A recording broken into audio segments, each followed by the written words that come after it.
안녕하십니까, 정원규입니다. 주한 중국 대사가 이준석 국민의힘 당 대표를 예방했습니다.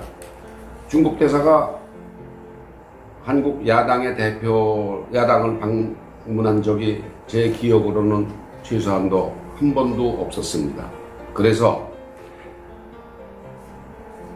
36세 젊은 당 대표가 젊은이가 야당 대표로 오니까 혹시 길들이러 온 거는 아닌가 하는 의심이 들어서 이준석 대표 중국 대사에 할 말 했나, 이런 제목으로 제가 의심을 갖고 한번 살펴볼까 합니다. 지금 정권이 4년 전에 들었으면서부터 출발 때부터 중국에 한없이 고개를 숙였습니다. 얻은 게 있습니까? 그렇다고 해서 교역이 조금 줄어들긴 했지만은 그런저런 유지되고 있는 건 중국이 우리를 봐줘서가 그런 거 절대 아닙니다. 중국 입장에도 얻을 게 있기 때문에 그렇습니다. 그래서 중국에 엉기는 이 비실비실하는 대중 외교도 정권이 바뀌면은 반드시 제자리를 잡아야 된다고 생각을 합니다. 중국은 우리의 수입, 수출, 교역 순위에서 압도적 1위를 차지하고 있는 게 사실입니다. 약 총액의 37%를 차지하고 있습니다. 미국이 약 23%. 이게 무너지면은 경제가 위축될까봐 중국에 쩔쩔맨다. 뭘 몰라도 한참 모르는 일입니다. 중국인들, 돈 되는 일이라면 절대로 포기를 못한다는 국민성을 모르십니까, 여러분? 중국 정부, 우리가 할 말 못하고 찔찔매면 더 멸시합니다. 더 멸시를 하죠. 내려다보는 겁니다. 시진핑이 트럼프에게 뭐라고 그랬습니다. 한국은 옛날부터 중국의 속국이라고 귓속말로 속삭였습니다. 중국은 지금도 중국과 북한, 중조 우호 동맹을 강조하면서 북한을 노골적으로 감싸기 계속하고 있습니다. 이준석 대표는 의도했건 안 했건 중국 대사를 만나기 전에 미국의 블룸버그 통신과 인터뷰를 했습니다. 이 인터뷰에서 홍콩 민주화 운동을 언급하며 홍콩인들을 지지한다는 발언도 했습니다. 그래서 저는 이준석 대표가 중국 대사에게 국민의힘, 한국 정부의 제1야당의 시각을 전했을 것으로 짐작을 합니다.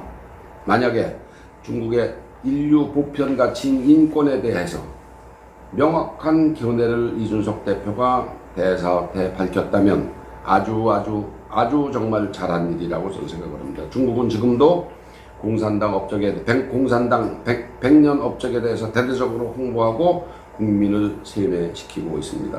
공산당 유일 체제를 전 세계에 공개적으로 천명했습니다.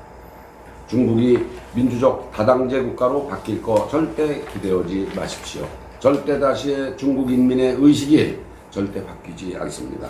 절대 다수의 중국 인민의 의식은 배만 부르면 정치에는 관심이 없습니다.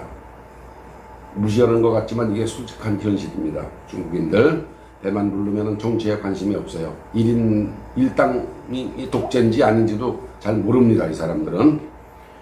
그래서 정권이 바뀌면은 우리나라 대중국 외교의 기조가 확 바뀌어야 된다고 저는 생각을 합니다. 우리가 지켜야 할 가치는 자유민주주의, 자유시장 경제입니다. 이 가치와 가치를 같이 하는 나라와 같이 가야지, 이 가치가 부딪히는 나라에 지가 엉기면 안 됩니다.